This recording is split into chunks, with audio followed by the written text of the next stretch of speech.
नमस्कार। कभी सोचा है कि भारत जैसा इतना विशाल और विविध देश आखिर किस एक वादे पर टिका हुआ है? वो वादा छिपा है संविधान के बिल्कुल पहले पन्ने में, उसकी आत्मा में, जिसे हम प्रस्तावना कहते हैं। और ये सिर्फ कुछ शब्द नहीं है, बल्कि हमारे राष्ट्र की पूरी कहानी का, पूरे विजन का एक निचोड़ है। एक बहुत मशहूर विधिवेत्ता थे, N.A. पालकीवाला। उन्होंने इसे संविधान का परिचय पत्र कहा था।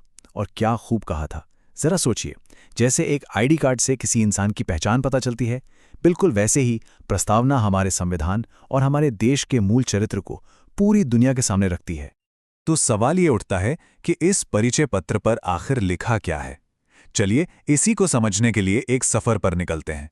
हम पहले इसकी जड़ों को खोजेंगे, फिर इसके दिल में जो वादे छिपे हैं उन्हें समझेंगे, और आखिर में ये भी देखेंगे कि वक्त की कसौटी पर यह कितना खरा उतरा है। ठीक है, तो शुरू करते हैं हमारे सफर का पहला पड़ाव, प्रस्तावना का ऐतिहासिक और दार्शनिक डीएनए। आखिर ये इतना शक्तिशाली दस्तावेज बना कैसे?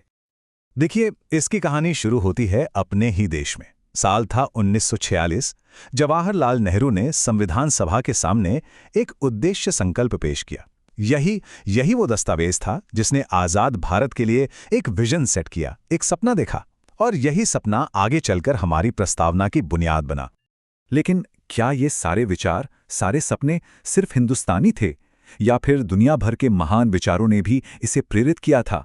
हाँ, बिल्कुल किया था। और यही सवाल हमें प्रस्तावना की वैश्विक जड़ों तक ले जाता है। और यहां देखिए कि कितनी खूबसूरती से भारत ने दुनिया के बेहतरीन विचारों को एक माला में पिरोया। प्रस्तावना का जो कॉन्सेप्ट है कि संविधान की शुरुआत में ऐसी एक चीज होनी चाहिए, ये आइडिया अमेरिका से लिया गया। स्वतंत्रता, समानता और बंधुत्व, ये आवाज आई फ्रांसीसी क्रांति से। सामाजिक आर्थिक न्याय का आदर्श रूसी क्रांति से प्रेरित हुआ। और तो और इसकी जो भाषा है, उसकी प्रेरणा ऑस्ट्रेलिया से मिली। तो ये सच में एक वैश्विक दस्तावेज है। चलिए अब प्रस्तावना के बिल्कुल दिल में उतरते हैं और उन 5 मूल शब्दों को समझते हैं जो भारतीय राज्य के चरित्र को परिभाषित करते हैं। याद रखिएगा, ये सिर्फ शब्द नहीं है, ये हमारे देश के, हम सब के 5 बुनियादी वादे हैं। पहला शब्द है संप्रभु। इसका बिल्कुल साफ मतलब है भारत अपने फैसले लेने के लिए पूरी तरह आजाद है। हम किसी भी दूसरे देश के नियंत्रण में नहीं हैं। एक नए आजाद हुए देश के लिए यह ऐलान सबसे जरूरी था। दूसरा शब्द है समाजवादी। हाँ, लेकिन यहां एक बात समझना जरूरी है, ये लोकतांत्रिक समाजवाद की बात करता है। ऐसा सिस्टम जहां अर्थव्यवस्था, सार्वजनिक और निजी दोनों क्षेत्रों का मिश्रण हो, जिसका मकसद है आर्थिक असमानता यानी आर्थिक भेदभाव को कम करना। तीसरा और शायद सबसे महत्वपूर्ण शब्दों में से एक, पंथ निरपेक्ष। इसका मतलब है कि राज्य का यानी देश का कोई आधिकारिक धर्म नहीं होगा। सरकार की नजर में सभी धर्म बराबर हैं और वो सबके साथ एक जैसा बर्ताव करेगी। इसी को सकारात्मक पंथ निरपेक्षता भी कहते हैं। चौथा वादा है लोकतांत्रिक। इसका मतलब तो हम सब जानते हैं कि असली शक्ति जनता के हाथ में है। हम ही लोग अपने प्रतिनिधियों को चुनते हैं जो हमारे लिए शासन करते हैं। हमारा पूरा संसदीय सिस्टम इसी सिद्धांत पर तो चलता है।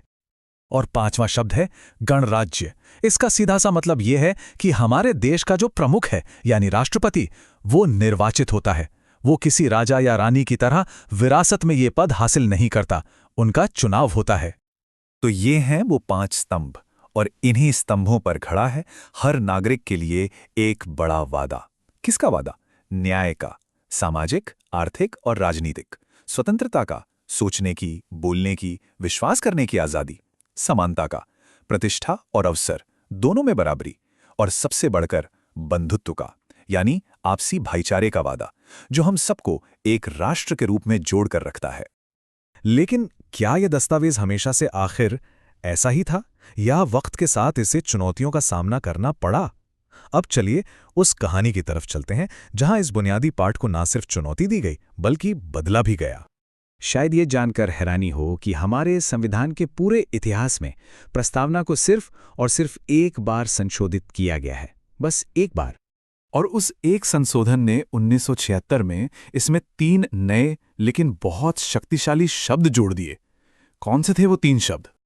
वो 3 शब्द थे समाजवादी, पंथ निरपेक्ष और अखंडता। पहले 2 के बारे में तो हम बात कर चुके हैं। अखंडता शब्द को जोड़कर यह संदेश बिल्कुल साफ कर दिया गया कि भारत की एकता और संप्रभुता को कोई चुनौती नहीं दे सकता। इस संशोधन ने इन सिद्धांतों को हमेशा के लिए प्रस्तावना में जैसे पत्थर की लकीर की तरह लिख दिया। यहाँ कहानी में एक जबरदस्त मोड़ आता है। देखिए, सालों तक ये कानूनी बहस चलती रही कि प्रस्तावना संविधान का हिस्सा है भी या नहीं। 1960 में बेरुबारी सिनेन केस में सुप्रीम कोर्ट ने कहा, नहीं, ये हिस्सा नहीं है। लेकिन फिर आया 1973 का ऐतिहासिक केशवानंद भारती केस, और इस केस में सुप्रीम कोर्ट ने अपना ही फैसला पलट दिया। कोर्ट ने साफ कहा कि प्रस्तावना संविधान का एक अभिन्न अंग है। ये एक ऐतिहासिक फैसला था जिसने प्रस्तावना के महत्व को हमेशा के लिए स्थापित कर दिया। तो प्रस्तावना संविधान का हिस्सा है, ये तो तय हो गया। लेकिन यहाँ एक बहुत जरूरी बात है, ये गैर न्यायिक है। इसका क्या मतलब हुआ? इसका मतलब यह है कि इसके अंदर लिखे वादों को लागू करवाने के लिए कोई सीधे अदालत नहीं जा सकता। और बस यहीं पर आकर हम एक बहुत बड़े सवाल पर रुक जाते हैं। अगर इसके वादों को अदालत में लागू नहीं करवाया जा सकता, तो फिर इसकी असली ताकत क्या है? वो कौन सी चीज है जो इसे सिर्फ कागज पर लिखे शब्दों से कहीं ज्यादा हमारे राष्ट्र का एक नैतिक दिशा सूचक, हमारी उम्मीदों का आईना बनाती है? इस पर सोचना जरूरी है।